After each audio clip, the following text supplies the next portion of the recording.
To port forward a Teamspeak server on Xfinity, you need to access your router's configuration page. Open a web browser and type the router's IP address, which is usually 10.0.0.1 for Xfinity routers.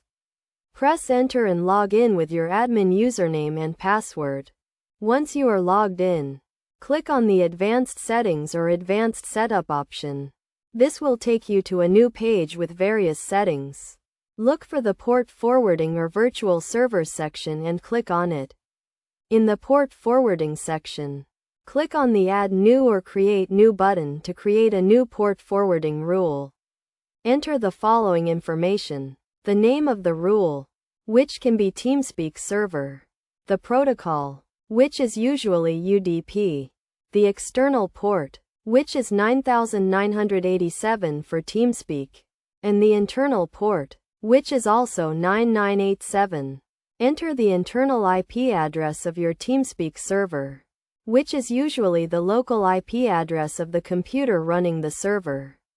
You can find this IP address by going to your computer's network settings. Save the new rule and restart your router.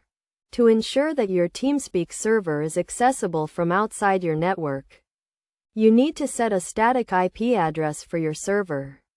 Go to your router's settings and look for the DHCP settings.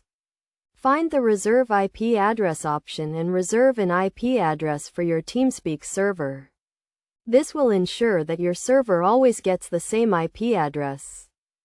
Finally, test your Teamspeak server by trying to connect to it from outside your network. You can do this by using a mobile device with a different internet connection or by asking a friend to try to connect to your server. If you are able to connect, then your port forwarding is working correctly.